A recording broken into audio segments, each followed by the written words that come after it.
converted man here. One of the evidences that I cited was the extreme fine-tuning of physical constants in the universe. Begging the question already? What do I mean by that? Well, consider the strong nuclear force, for example. This is the force that holds the nucleus of an atom together. Okay, we're gonna just go ahead and stop you right now. Here's a video that I did. I'm going to use a simple d6 to show why big numbers don't matter.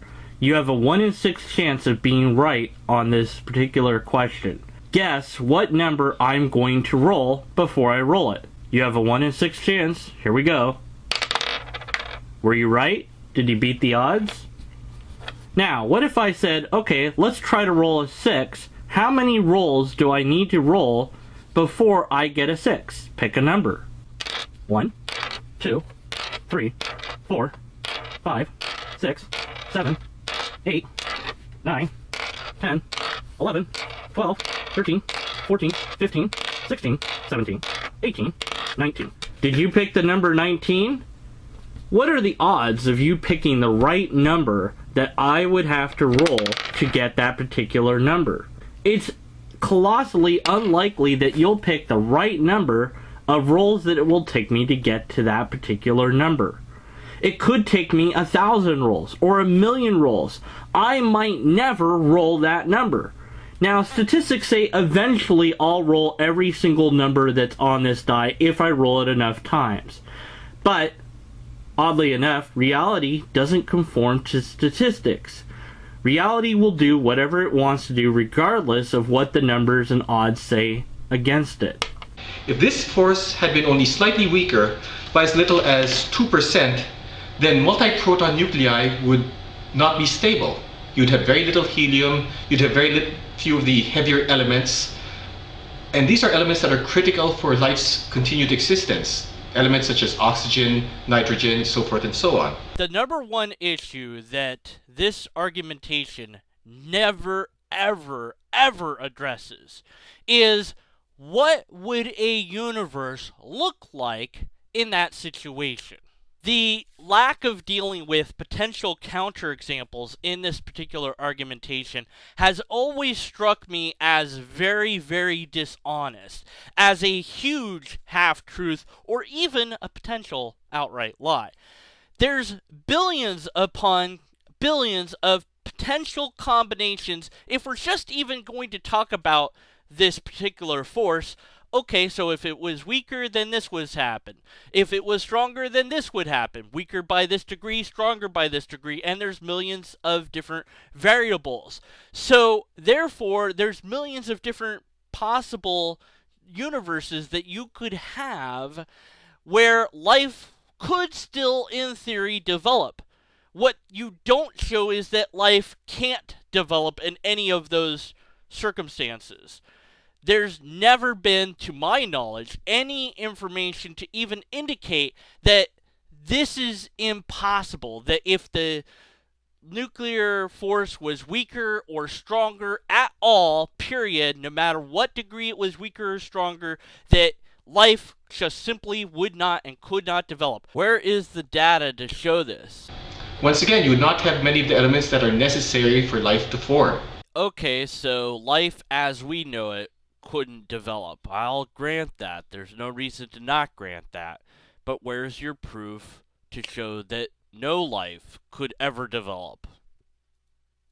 There are over 70 of these constants that we could go over, just rattling off their effects. Suffice to say that each of these constants has to be tuned to an incredible degree.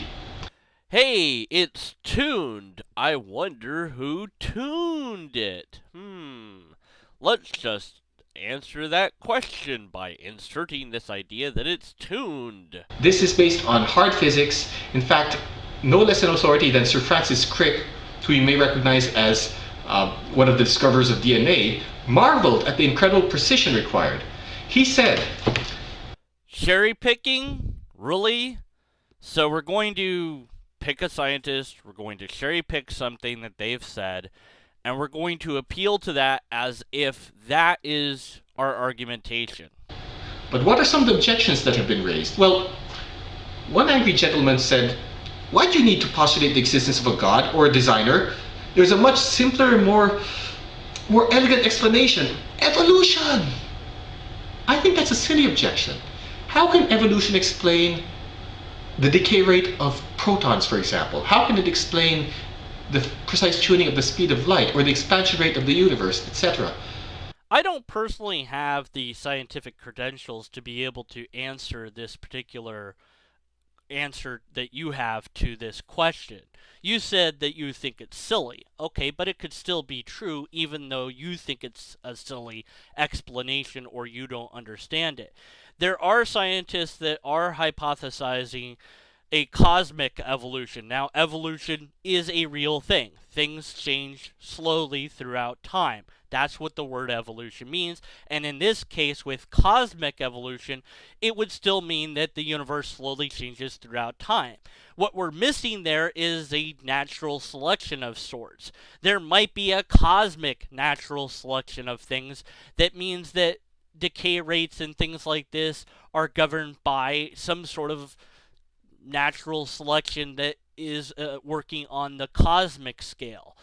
Now, because I don't have the credentials to submit this potential hypothesis as a counterexample, I would say that your answer within logic is an appeal to personal incredulity. Other people say, well, so what if these constants are highly improbable? Merely being improbable doesn't make something the result of design. Using that logic, if you were to win the lottery, well then, that must have been deliberate. That must have been the result of some deliberate decision. I agree, which is why I don't argue based on the improbability alone. Rather, I argue based on the fact that these constants were finely tuned to an improbable degree in such a manner as to allow life to exist. In other words, they're improbable, they're highly ordered with a specific purpose in mind. How do you know that? How do you know that the intentionality is to produce life? Now, granted, these things allow life. The way that they are allows for life to occur. But you're saying that they are made with the purpose of allowing life to occur. If we take a look at the periodic table of elements, we'll note that some of these elements in the right sequence will allow for basic life to form, and others will not. Are we really then to say that these elements were built to allow for life when they're in this specific configuration? Couldn't it be that life is just a consequence of these elements? That these elements don't have any specific purpose in mind. They weren't built for anything. That's begging the question. And to assert that they are built for a specific goal would require special knowledge. Philosopher-mathematician William Dembski elaborated on this in some of his writings, and he addressed it in a more, using a different formulation and with greater mathematical rigor. What I'm providing here is sort of a thumbnail sketch for the layperson. And again, I don't care what your cherry-picked appeal to authority said. What I care about is, evidence. An argumentation that's not logically incoherent. Neither of which you have here in this video. Moving on. Design is indicated by high improbability and a certain degree of order with an apparent purpose in mind. In other words, designs or apparently geared to accomplish a certain goal. That's the way it is with these physical constants. They seem to have been precisely set with the goal of allowing life to exist. I already said what logical fallacy this is, so instead I'm going to talk about this study that was done on very young kids. And they asked this very simple question about a rock, and if that rock was there to allow animals to scratch themselves, or if the rock was just there because it was there. And the younger kids would say that the rock was there so that an animal could scratch itself, and then eventually the kids would stop saying this, but some kids continued to say that the rock was there to have animals scratch themselves. Back at our own history, we know that we have evolved from people who came from Africa, and that we have been battling animals and each other, and that it's far safer to assume in that condition that when you hear a noise that there's something or someone behind that, rather than to think that it's just the wind. And today we still carry around this evolutionary baggage with us. We assume intentionality even when there isn't intentionality. Sometimes a rock is just a rock. Another person said, well, a snowflake is highly ordered. Are you suggesting that somebody's designing? Remember what I said though, it's not enough that they be improbable, and it's not enough that they be highly ordered either. They need to be highly ordered with a specific goal in mind. You could make the argumentation that a snowflake's purpose is art, that it is meant for us to see it, to wonder at its art, and to realize, therefore, that God is an artist. And I've read and heard theists make this type of argumentation. It's nothing more than an appeal to ignorance, even if we did not have the scientific information that we do for the snowflake. To say that the answer, therefore, must be God is nothing more than an argument of ignorance. Other people object by invoking what's known as the weak anthropic principle. I did that. I did that earlier in the video. And you're actually going to explain exactly the same thing that I just explained, so I'm going to skip you explaining what I already explained about it and get to your counter to it. I bet you're going to say that it's just silly, right? I think that's a silly argument though. It sidesteps the issue completely. Doesn't make it a silly argument, and it doesn't sidestep the issue at all. It actually responds to the issue. But I'd like to see if you have an actual argumentation against this. It's kind of like driving off a cliff, hurtling head down to what seems to be certain doom, somehow miraculously surviving, and then dusting yourself off, patting yourself and saying, well, I'm not surprised that I survived. After all, if I had been dead, then I would not be alive to marvel at my incredible good fortune. So you don't have an argument yet. You have an argument to analogy, which is a, logical fallacy. Why am I not surprised? But that argument and that analogy, which is very bad, it actually helps my side, not yours. If somebody falls off of something and doesn't die, that's not miraculous. Doesn't mean God did it. People survive very bizarre situations, not all the time, but often enough that it's not surprising when it happens. People have survived from falling at critical velocity. That doesn't mean that when they get up that they have to declare that God allowed them to survive.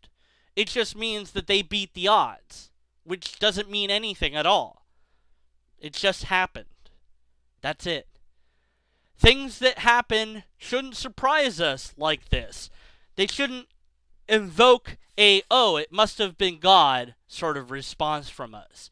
But it seems that you're arguing that they should invoke, it must be God because I don't have any other explanation. That's an appeal to personal incredulity. Any sane person would be right to suspect that these marksmen deliberately missed, or that they had been given blank ammunition. For 10,000 points, what logical fallacies has he produced? Oh boy, that's a lot of points. Okay, it's definitely an argument to analogy, and we also have appeal to personal incredulity. That's right! Congratulations! Awesome! Thanks so much, announcer guy. I guess I'll see you again in Can Logic Help Me? Well, actually, no, because nobody gave me anything to work with, so that show has been canceled. Oh, that's horrible. Well, would you like to be a reoccurring character? Why, yes, I would! Alright, you're hired. Now, back to the analysis. Saying that you were alive to marvel at your incredible good fortune sidesteps the issue completely. It sidesteps the issue of why these highly improbable events occurred. Actually, again, it doesn't. I'm alive, something happened or didn't happen so that I'm alive. What was it? You're saying that it must be that the ammunition was blanks. It must be that they deliberately missed. Or, in the case of the universe, it must be that God did it. There's no other possible explanation, so it must be this.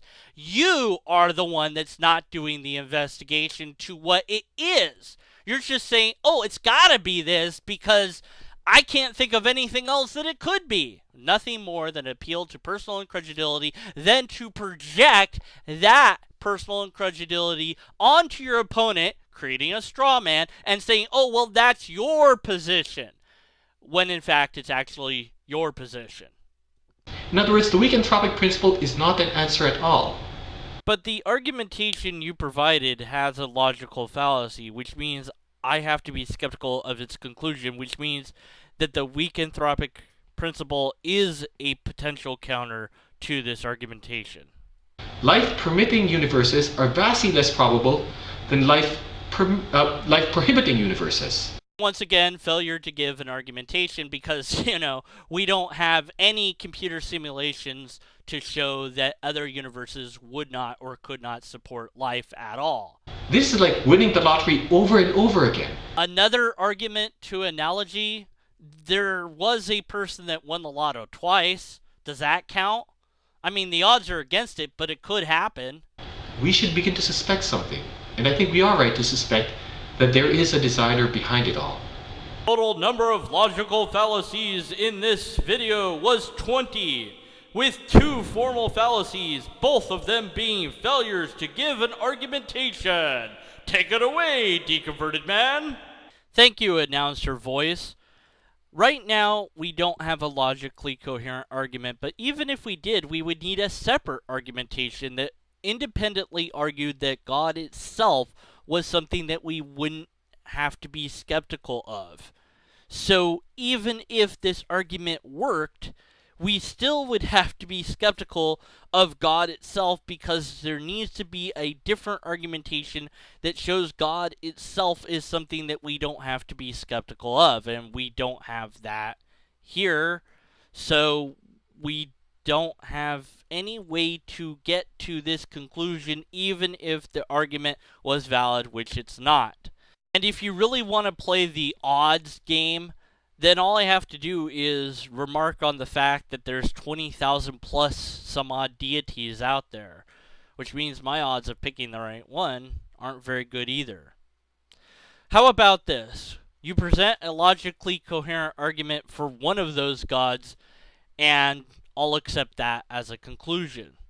Because unless and until you have a logically coherent argument, we have to continue to be skeptical of your conclusions.